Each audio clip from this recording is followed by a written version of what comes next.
Alright, story time. I've been into languages for quite a while. I tried to teach myself all sorts of things. Spanish, Hungarian, Russian, but it was through trying to teach myself one particular language that I actually discovered linguistics, or at least realize that my interests were in linguistics and not just languages. And that, gentlefolk, was Irish. Now, we'll come to the rest of this glorious language in time, but Irish's phonology, its sound system, has some pretty cool and unusual features. Bear in mind, this is pretty technical, and I don't even begin to claim this covers everything, but I'll try my best to be as thorough as I can. Also, something will inevitably be butchered, and for that I apologize. Alright, so let's do what all the cool kids do and start with the vowels. Irish makes a distinction between long vowels and short vowels. Side note that long vowels are marked with a diacritic in the spelling. I, E, U, O, and ah. Long vowels are pretty much always given full pronunciation, unlike short vowels, I or a, which are given full pronunciation only when in the first syllable of any given word. If they're anywhere else, they lose their stress and become a schwa, which is like the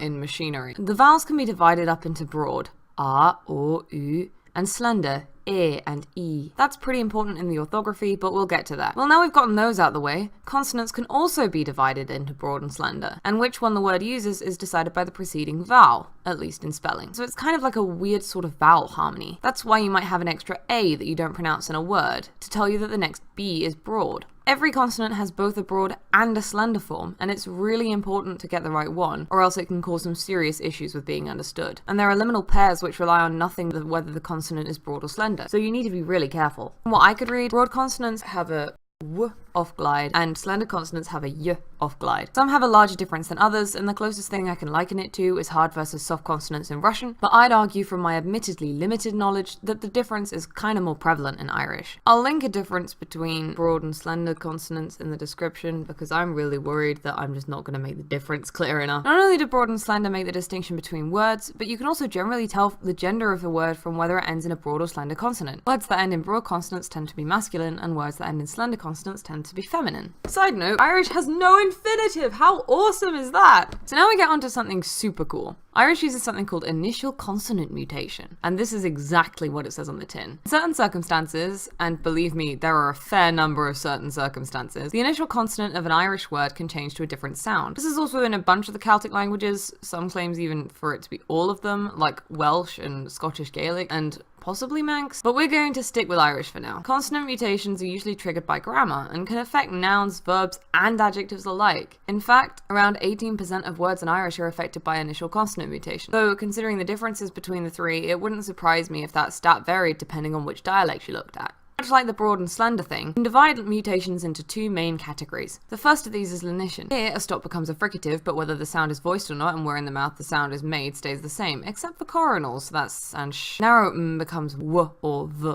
Broad m becomes broad v. Narrow s and sh become and there are a bunch of exceptions to this one that I don't trust myself to pronounce, so I'll plonk them on the screen for your viewing pleasure, and both narrow and broad f are deleted. The list of things that sets lenition off is huge, so I'll try and get them said as quickly as possible, and bear in mind that I might have left something out. Once again, I'm not an Irish speaker, I just think that the language is super cool. After a proclitic, a word that's pronounced with so little emphasis that it's shortened and forms part of the following word, so like at and at home. After the definite article of feminine nominative nouns in the singular, masculine genitive nouns in the singular, dative singular nouns after from, to, or in, after the vocative particle are, after possessive pronouns, after certain prepositions, de, free, mar, o, rimf, idir, and are, after the conditional addition of the copula, after the preterite preverbal participles, after certain preverbal participles, ni, ma, and are, a verb in the preterite imperfect or conditional, after the numbers 1 to 6, after proposed adjectives and when adjectives and their nouns are written as compounds, after most prefixes in head and mod of constructions where coronals are united even after other coronals, to genitive nouns in certain circumstances, such as after a feminine singular noun, a plural ending in slender consonants, or a definitive noun in the genitive, disposed adjectives in circumstances, such as after the feminine singular, again, plural slender consonants, again, and the masculine singular in the genitive. Ooh, a new one this time. Or after the dative don, dan, or sa.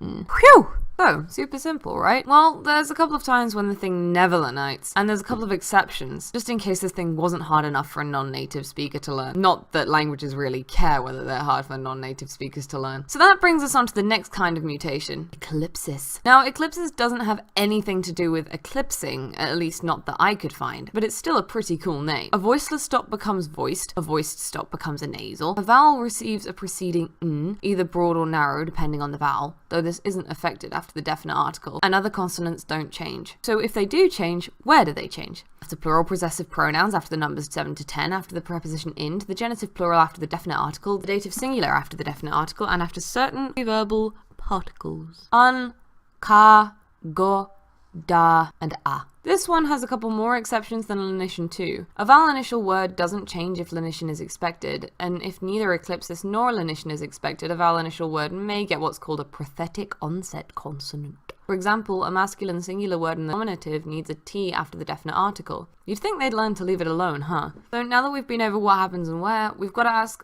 why do they change at all? As with many things linguistic, it has its roots in Irish's history. Every modern mutation is as a result of historical sound change, as well as sound changes that occurred across unit or word boundaries, like the z in les amis in French, way back in Old Irish, or even Proto-Celtic. Since Irish likes avoiding pauses, the continuation of speech is crucial. Sound rules that mutation relied on helped this, but as those rules fell out of use, the mutations were preserved for their grammatical value. For lenition, if a word ended in a vowel and the next word started with a consonant and vowel structure, which was usually the case in early Irish, rather than a consonant cluster, the consonant between them was lenited. Nowadays, most final vowels have been discarded, but the lenition stayed due to the aforementioned grammatical value it gained by replacing the vowel-based suffix to indicate grammatical gender or case, and so forth. The tale of eclipsis follows much the same plot line, except there are three main types. The n prefix stands where the previous word would have ended in a nasal, as a way of simplifying speech. Kind of like how if you say Brexit with a k sound, you'll pronounce the next sound as s. But if you say Brexit with a g sound, you'll pronounce the next sound as z, except Irish and to do with nasal. Once again, it mainly disappeared, but the mutation remained. The t prefix is what remains of the original article, which was once pretty long by article standards. Shindos for the masculine. That turned into shint, and then int, and now it's